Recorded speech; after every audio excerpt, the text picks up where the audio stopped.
Terceira vez que nós estamos aqui e Deus há de abençoar que agora vai dar certo. Terceira vez gravando esse vídeo, algumas falhinhas técnicas, mas é isso aí que dá. O veterinário querendo vir para o YouTube, a gente trazer um pouco aí um conceito, né, da taxa de prenhez e a eficiência reprodutiva no rebanho, o quanto que ela vai impactar na eficiência alimentar. Pode ser que a gente ainda tenha alguns barulhinhos, os vizinhos aqui começaram a reformar uma Kombi ali, então... Mas vai dar tudo certo e vamos lá, vamos conversar e fazer um bate-papo. A ideia é trazer esses conceitos, o que a gente consegue melhorar, o que a gente consegue ganhar em reprodução, para ter um impacto ali na eficiência alimentar e o quanto que um beneficia o outro, né?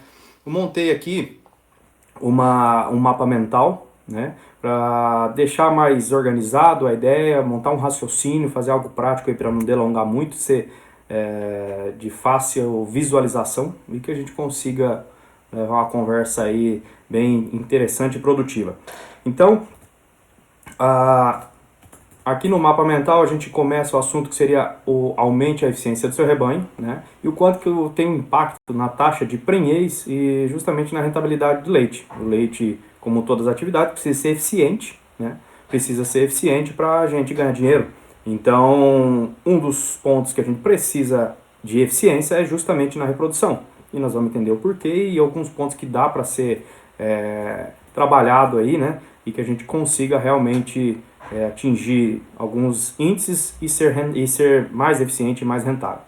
Então, melhorando a eficiência reprodutiva do rebanho, a gente melhora, consequentemente, a eficiência alimentar, tá? Se a gente vai realmente atingir mais eficiência, tem outros parâmetros, mas eu preciso reproduzir as vacas para eu conseguir atingir uma melhor eficiência alimentar. E são devido a vários pontos, né? Eu vou trazer alguns aqui. Então, por que a gente tem que focar aí em aumentar a eficiência alimentar? Quando a gente ganha eficiência alimentar do plantel, a gente reduz alguns custos, né, comparado dentro da produção do leite. Na verdade, a gente dilui alguns custos, como custos com nutrição, com mão de obra, os custos fixos, enfim. Então, esses custos, a partir da hora que eu aumento a eficiência alimentar, eu começo a produzir mais pelo aquilo que a vaca consome, eu vou ter uma rentabilidade maior, então vão diluir alguns custos. Eu vou ter um aumento de produção, então, falando uma ideia mais empresarial da coisa, eu vou aumentar faturamento, né? Então eu tenho o poder tanto de negociação maior, enfim, e também vai contribuir com a diluição dos custos propriamente ditos. Então vou ter um aumento da produção. Também vou ter um efeito indireto, mas que é impactante hoje, que é a questão ambiental. Então os animais, como eles têm uma melhor eficiência alimentar, eles convertem mais daquela matéria seca que se consome em leite. Então eu vou produzir menos dejetos, eu vou produzir menos gases, eu vou ter um impacto ambiental menor. E se o animal está aproveitando mais do que come, naturalmente que isso vai também, né, dentro de uma teoria de barril, eu vou conseguir atingir, né, entregar mais para esse animal, ele vai conseguir aproveitar mais, então eu também vou ter uma saúde do animal, né, melhorada, aumentada. Então vou ter uma melhoria na questão, no quesito saúde desses animais. Então por isso a gente busca realmente fazer aí, melhorar a eficiência alimentar do rebanho. E tem que entender assim, a eficiência alimentar, ela tem um ciclo retroalimentativo com a própria eficiência reprodutiva. Eu preciso ter eficiência reprodutiva, preciso reproduzir vacas de forma ágil e saudável para que eu tenha vacas no máximo da sua eficiência alimentar e o máximo das vacas num período ótimo de eficiência alimentar. Então essas são duas eficiências aí que elas têm que andar juntas, uma beneficiando a outra, né? Então por isso um ciclo retroalimentativo. E aí eu tenho que entender como é que eu vou encaixar essa eficiência reprodutiva, ou o que é que eu tenho que buscar, quais são os índices, como que eu vou trabalhar ela de uma forma que eu seja eficiente na reprodução. A gente, com experiência de campo, eu prefiro trabalhar 5 índices macros, né? São os primeiros ali que eu chego na propriedade, gosto particularmente de trabalhar. É uma questão de raciocínio, de metodologia de trabalho, é um formato. Primeiro índice que eu gosto de trabalhar seria o DEL, né? O primeiro número aí é o DEL. Por quê? O DEL, né, é um acrônico aí dos dias em leite, dias em lactação. Ele vai fazer uma referência de quantos dias aqueles animais estão no leite. Então, numa média do rebanho, se o DEL é baixo, eu tenho mais vacas recém-paridas ou mais próximos do parto. Quando eu tenho um DEL mais alto, significa que eu já tenho animais com bastante dias em lactação. E dentro daquela curva, né, de lactação, a gente sabe que a vaca 40, 60 dias, dependendo um pouco de ser mais persistente ou não, o formato de dieta, lote, enfim. A gente tem dietas aí, animais 40 dias fazendo pico, animais com 90, mas a gente tem um pico e depois cai. Então, quanto mais anda o DEL, quanto mais dias em lactação a vaca tem, a tendência dela pós-pico é sempre ser menor. Então, a vaca vai produzindo cada vez menos. Então, menor o DEL, quanto menor o DEL, quanto mais próximo ali do parto, a gente sabe que fisiologicamente a vaca vai buscar ganhar aquele score, né, aquelas reservas que ela tinha, então ela vai consumir mais, ela também vai acabar produzindo mais. Tá? Então essa é a ideia, ter menor DEL, buscar maior eficiência alimentar. Um segundo índice que é interessantíssimo para a gente acompanhar é a taxa de serviço, que nada mais é do que as vacas que estão aptas que eu inseminei. Então os serviços, né, aqui tido como a cobertura do animal, que seja monta natural, inseminação e ATF, mas quantas daquelas que estavam boas eu inseminei. Quais eram as que estavam boas, aptas, né, liberadas do período de espera voluntária e as que não estão prenha, descartando as que dessa conta as que estão prenhas. Então eu não vou trabalhar as prenhas e nem aquelas de pós-parto. Então eu vou trabalhar as vacas aptas e as vazias. Então desses animais, quantos eu inseminei? Então eu vou gerar uma taxa. A segunda taxa que a gente trabalha é a taxa de concepção. São índices, às vezes ainda geram confusões, ou tem produtores ainda mesmo que não se atentam e não estão tão familiarizados com os conceitos, mas a concepção é dar somente em cima daquelas que eu inseminei, quantas emprenharam. Então eu inseminei lá, vou passar ultrassom, essas aqui estão inseminadas. Dentro dessas inseminadas, quantas eu emprenhei? Né? Na verdade, a taxa é em cima de todos os animais inseminados. Quantos que eu emprenhei? E a taxa de prenhez, ela nada mais é do que a de serviço, ou seja, quantos animais eu trabalhei dentro dos possíveis, e a concepção é quantos eu emprenhei dentro dos trabalhados, dentro dos inseminados. E o que acontece? Então eu vou ter a taxa de prenhez, é quantos eu emprenhei dentro de todos aqueles que eram aptos. Eu não considero somente aqueles inseminados, eu considero também aqueles que estavam aptos. Então essa é uma taxa. Por quê? Essas três taxas aqui, né, são em percentuais. Eu vou entender se eu preciso trabalhar mais vaca, se eu preciso buscar métodos de inseminar mais vaca. Às vezes eu tenho uma concepção boa, mas se a minha taxa de prenhez não está boa, eu preciso fazer mais serviço. Né? Se eu faço concepções e emprenho bem, e a minha taxa de prenhez ainda está baixa, é porque o serviço está baixo. Ou também, é verdade, o contrário. Se eu tenho a taxa de prenhez baixa, eu vou buscar. Às vezes minha concepção não está boa, e eu acabo tendo que inseminar mais vacas também para compensar e buscar a taxa de prenhez ótima. O outro índice que eu trabalho é o percentual de vaca prenha. Ele é um indicador de se a reprodução está rodando. Na taxa de prenhez, às vezes não é sempre que ela vai estar acima dos 20, 21%, que a gente considera o ideal. Teve alguma falha, um estresse térmico, qualquer coisa que tenha tirado um pouco de resultado, ou diminuído o serviço, ou diminuído a concepção dos animais, onde a gente vai ter uma queda na taxa de prenhez, mas eu vou entender que naquela linha de tendência a gente vai estar mantendo 50% dos animais prenho, que significa eu estou emprenhando animal, tem animal parindo, eu estou emprenhando animal, eu tenho animal parindo. Então esse ciclo não para. E o ótimo aí, né, a gente trabalhando acima de 50%, é um número interessantíssimo de animais prenhes dentro do rebanho adulto, daquelas animais que têm uma lactação, né, um parto ou mais. Tá? Então esse é o ideal, 50% aí. E a importância do DEL? Então, voltando, né, fazendo até um breve resumo, por quê? Que se os animais emprenham logo após o parto, eles vão ter um DEL mais baixo. Se eu tenho um DEL mais baixo, eu tenho, na média, né, do rebanho em lactação, eu vou ter uma maior capacidade de eficiência alimentar. Se eu tenho mais capacidade de eficiência alimentar, é somente agora eu trabalhar isso para que os animais me respondam e eu consiga ter, né, todo o bônus aí, todo o resultado de uma eficiência alimentar alta. Então, quando eu tenho menor DEL, eu tenho maior eficiência alimentar, DEL médio de rebanho. Então aqui, menor DEL, maior eficiência alimentar. Quando eu tenho um maior DEL médio, ou animais com DEL maior, por exemplo, se você pegar uma vaca pós-parto com uma vaca final de lactação, né? Comparando assim também dá, mas animais de maior DEL, eles vão ter menor eficiência alimentar. Eles vão,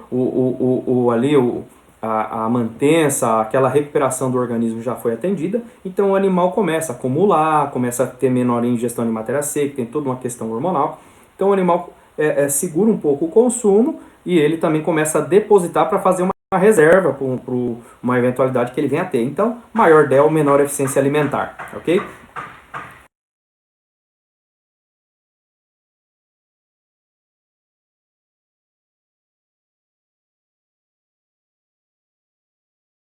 E se não tiver, o que é que eu vou fazer?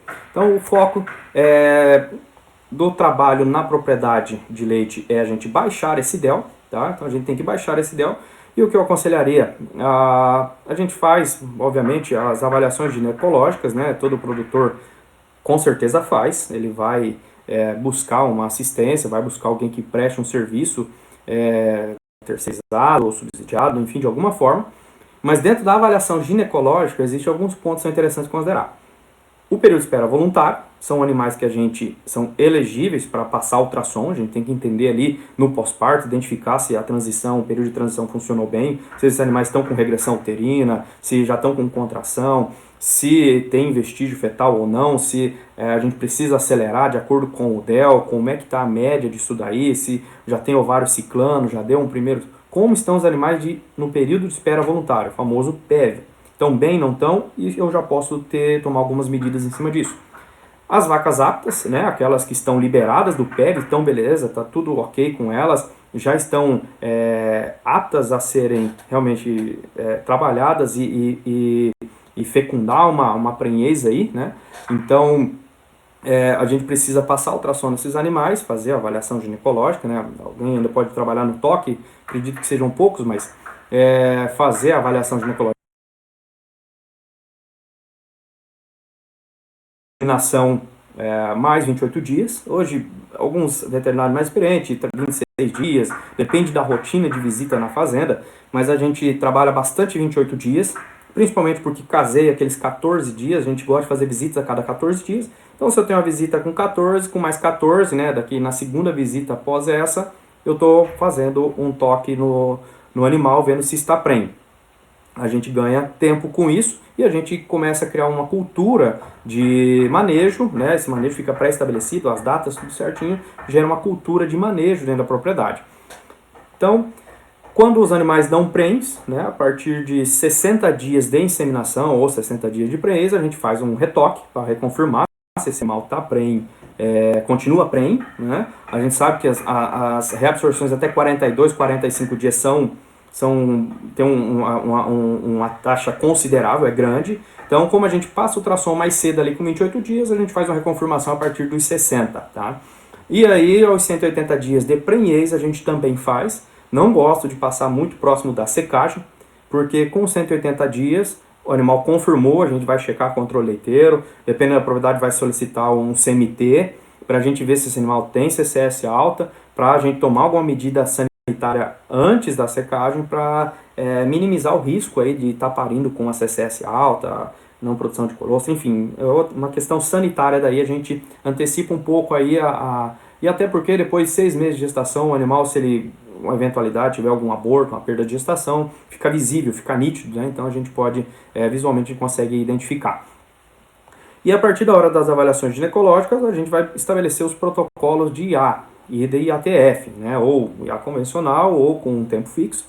Então, dentro da IA, se a gente vai trabalhar PG, se a gente vai trabalhar um GNRH na inseminação, pós-inseminação, alguns identificadores de cio. Então, são alguns protocolos, em cima disso a gente estabelece como vai ser trabalhado a IA e também como a gente vai trabalhar a própria IATF. E aí, a IATF vão ser, hoje tem que se trabalhar IATFs personalizadas, né? A gente tem um esqueleto, vamos dizer assim, uma base da IATF, mas a gente pode alterar elas, principalmente os últimos trabalhos mostram a demanda maior, de acordo com os metabolismos, mas de alguns hormônios exógenos, igual a progesterona, próprios estradióides, estão sendo necessários os reajustes de dose para mais, né?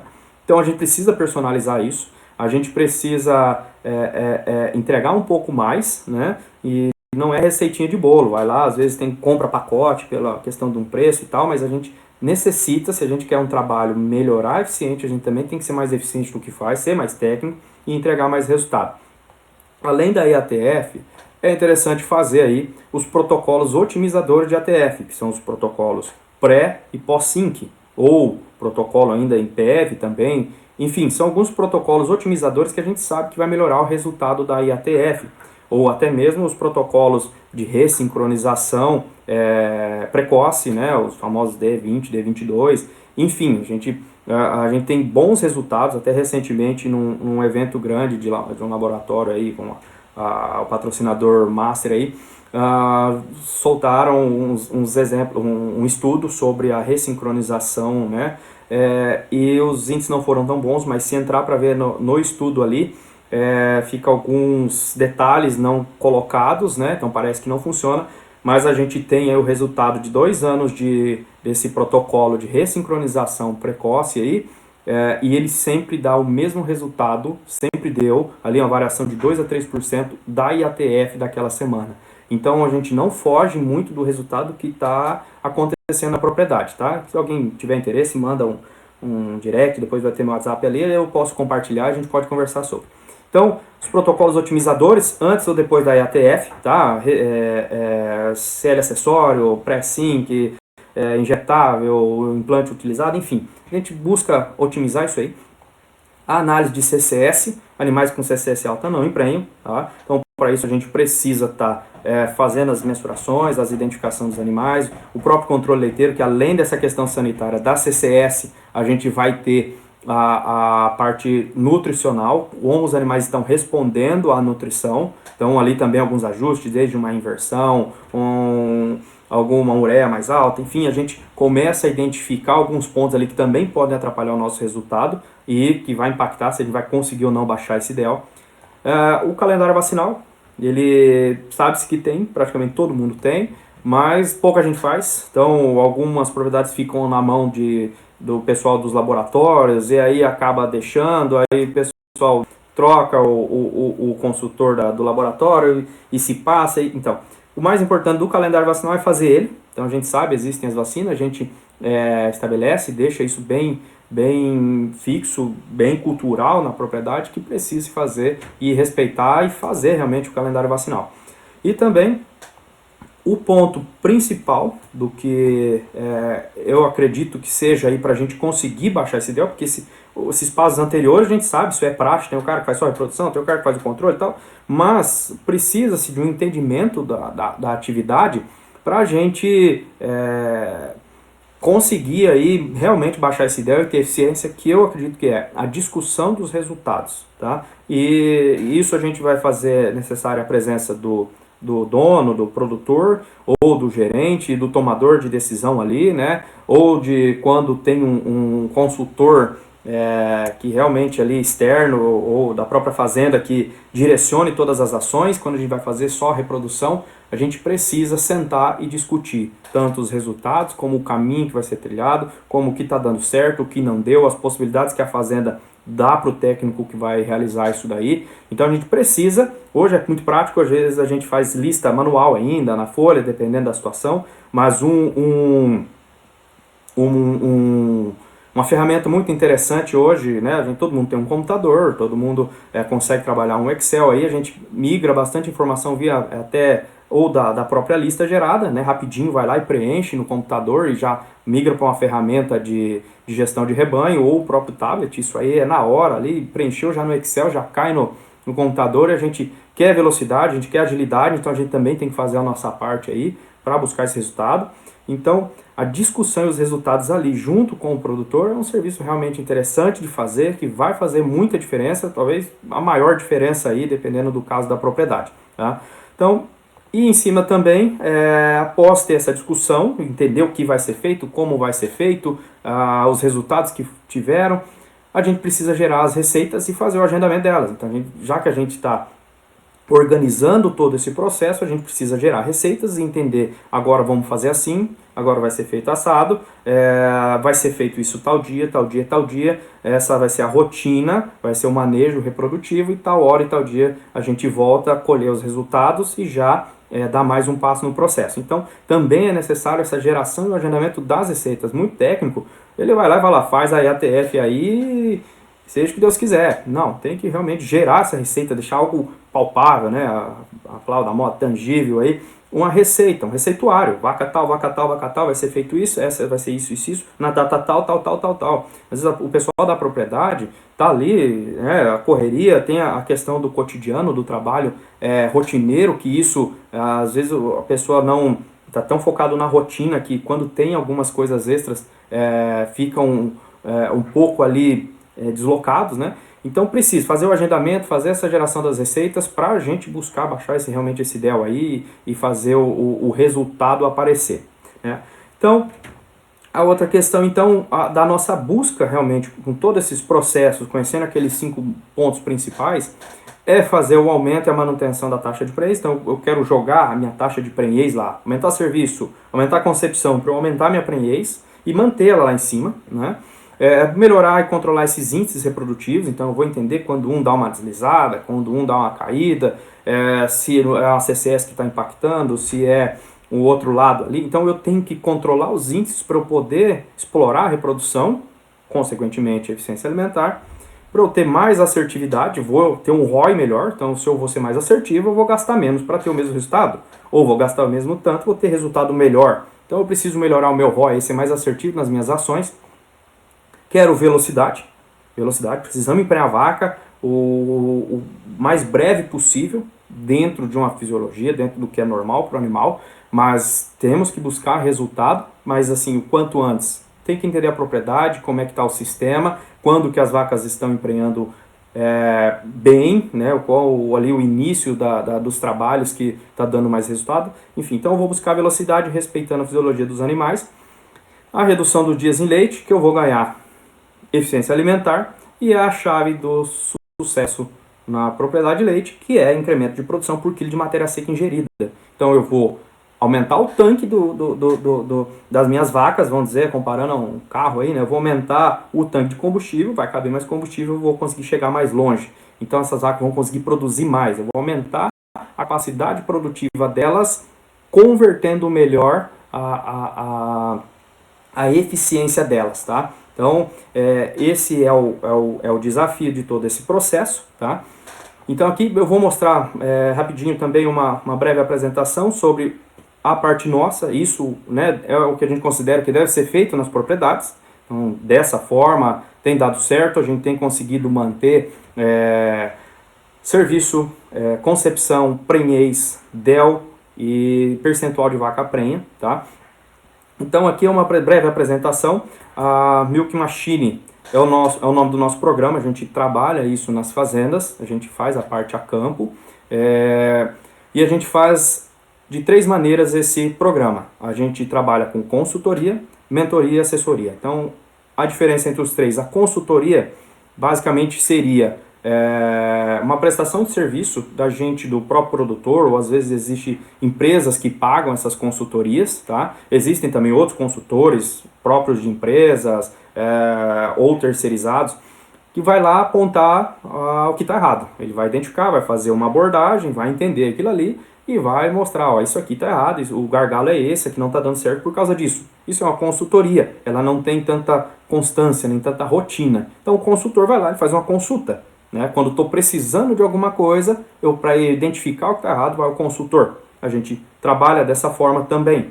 Mas a gente também tem a mentoria. O que seria a mentoria? Ou uma propriedade que quer entender como funciona esse processo, a gente institui isso na propriedade, a gente tem um trabalho remoto, a gente vai instituir isso na propriedade, esse molde, essa cultura, e a propriedade toca o trabalho depois de um período, né?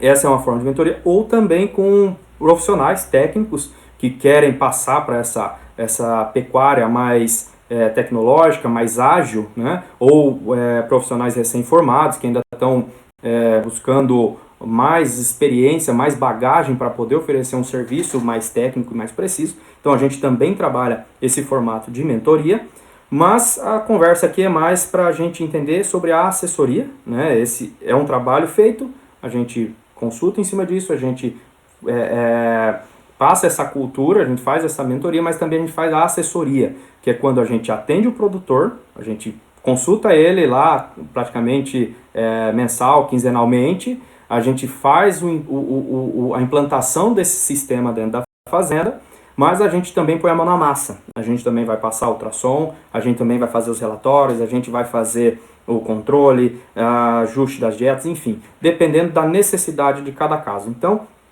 a gente faz a assessoria da propriedade, a gente assiste ela, a gente está lá junto, colocando a mão na massa, inclusive fazendo o input das informações nas ferramentas, tá? Então aqui são exemplos, por exemplo, de uma pasta de uma propriedade. A gente tem aqui, que acho que está começando a marcar em 2020, desde 2017 para 2018, quando a gente começou a fazer essa forma mais técnica, tecnificada e mais tecnológica, vou dizer assim. Antes eram fichas, tal, todo aquele... mas aí a gente tem dados aqui nessa pasta da propriedade desde 2018, 17 para 18, então são aí de 6 para 7 anos, né? Todas as informações, todos os relatórios, todo o que deu certo, não deu, o que foi solicitado para fazer, o que foi feito, desde uma divisão de lotes, os animais que iam ser feito BST, as EATFs, enfim. Aqui é uma lista, aí é a lista simples que a gente leva para atender, né? Ou impressa, ou também no tablet, pode ser no smartphone, porque ali fica prático, né, da gente fazer as marcações e já fazer a exportação do arquivo em Excel para a gente gerar os resultados e já fazer o compilado, a digestão desses dados e entender o que vai ser feito. A ferramenta do controle leiteiro, que a gente também oferece, caso seja necessário, né, a gente entender, então, desde a parte sanitária, também a parte dietética. Aqui um molde de receita, né? A gente envia a receita, ela vem toda detalhada, animal, as datas, o que é feito, os princípios ativos, uma abordagem do que tem em estoque para a gente poder utilizar. Esse aqui é o dashboard, né? Depois dos dados imputados e calculados ali, o quanto que a gente está precisando subir, melhorar, ganhar, os reloginhos, os marcadores. Então, enfim, a gente trabalha essas ferramentas para ficarem bem didáticas, bem plásticas ali, fácil de compreender. E esse aqui é uma ferramenta para eficiência alimentar, é o quanto que o animal está consumindo, quanto que ele está produzindo por quilo de matéria seca, por quilo de concentrado, qual o maior impacto de alimentação ali dentro, se a minha eficiência está boa, não está.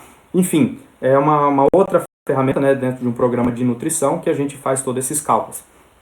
Aqui são os exemplos breves, tá? Em maio de um exemplo mais antigo, mas aqui em maio de 21 a gente vinha sofrendo com essa linha mais escura, a taxa de concepção, a gente vinha sofrendo, e aí a gente tomou algumas iniciativas, fomos lá, fizemos um pente fino, tá, vai ser isso aqui, vamos mudar. E aí com algumas mudanças ali de manejo, de estratégias, enfim, a gente conseguiu recuperar aí, ó, e ficou depois dos meses acima da média na concepção, tá? Não é porque aqui a gente tem ó, novembro, dezembro, não é porque era frio só não, e aqui a gente vinha também ó, do frio e estava baixo. Esse aqui mais recente, agora esse ano aí, janeiro, fevereiro, até março, nós tivemos THI, que é aquele índice de relação à umidade e temperatura, ficou muito alto, passando da casa dos 80, que é um índice prejudicial para os animais, até de saúde mesmo. Então, e a gente na reprodução vai ter consequências ali 60 até 120 dias após esses picos de calor, esses picos de estresse térmico, principalmente na qualidade dos ossos, né? Então a gente vai sofrer um período maior, mas quando a gente começou a ter, né, nós tivemos aqui, ó, mostra aqui um pico em abril, né, então foi 60 dias pós-fevereiro, teve um pico ali que a vacada não emprenhou mesmo, foi muito ruim, e isso foi normal, região aqui do Paraná, foi muito seco e muito quente mesmo. Mas a gente já foi lá, a gente começou a mudar dose de hormônio, a gente começou a estender protocolo, a gente começou a fazer alguns ajustes, aumentamos dose de tamponante em dieta, e aí aqui em maio mesmo a gente já retomou aqui próximo do ideal, que seria essa linha mais escura aqui de concepção. Em junho ainda, quando eu fiz esse gráfico, não tinha coletado todas as inseminações do mês de junho, então, mas a gente já teve uma concepção maior, compensatória até ali.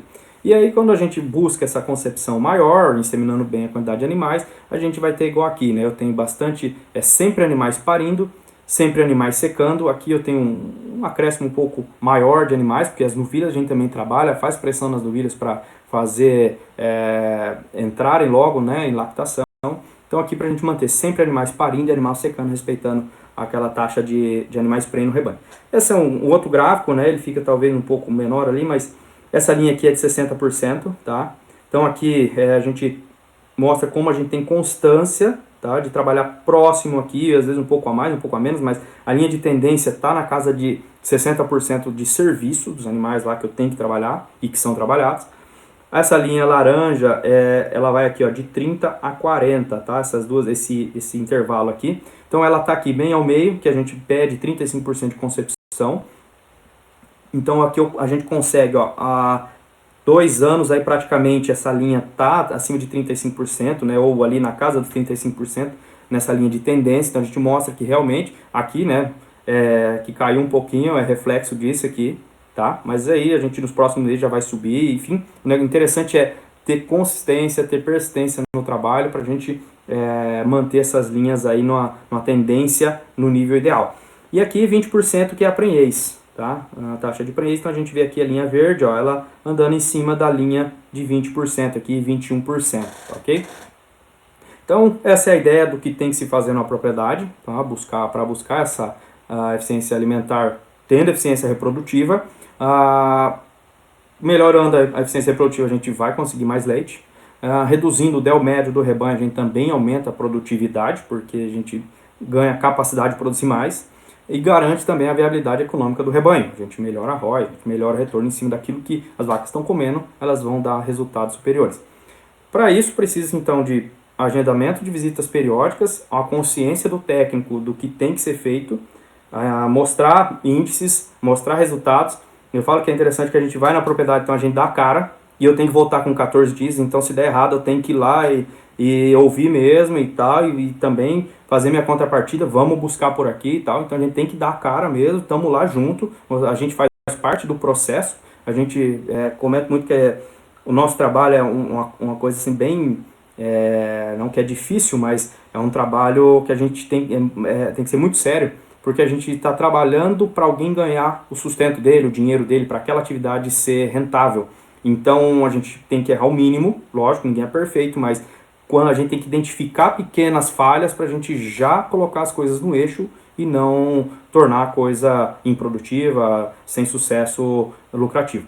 Então, fazendo parte de tudo isso aí, a gente tem que treinar a equipe, né, toda a equipe, como a gente vê que é o ideal de fazer os processos ali, da parte produtiva, os manejos, enfim, auxiliar o pessoal treinando também a equipe onde a gente vai atender e fazer o monitoramento constante e os ajustes necessários. Tá? Então isso é o que eu entendo ali que é a integração de todos esses protocolos, né, para a reprodução contribuir e favorecer a eficiência da propriedade. Então, se tiver precisar de mais informações, interesse e quiser realmente transformar, né, o seu rebanho aí numa máquina de lucros, pode entrar em contato. Aqui deixo o meu WhatsApp, deixo também o Instagram. Né, a gente fica à disposição para conversar com todo mundo, para encaixar, a gente bater um papo sobre como funcionam os orçamentos, as agendas, as possibilidades, como que funciona tudo isso daí, questão de deslocamento. Então, a gente chama a gente aqui, a gente vai bater um papo, tanto empresa para consultoria, também técnicos que querem entender como dá para replicar esse molde aí na região, aí nos produtores que já atende, ou até mesmo os produtores que querem começar a fazer aí de uma forma mais técnica, mais ágil, mais focada no resultado mesmo. Fica aqui então meu contato, o arroba ali do Instagram, pode mandar aqui um contato no próprio YouTube, lá no Instagram ou WhatsApp, a gente vai estar aí pronto para atender todo mundo, e se precisar da gente, é só dar um alô e a gente vai mantendo contato aí e esclarecendo desde dúvidas ou até para a gente iniciar um trabalho, tá ok? Então, sucesso a todos e até uma próxima.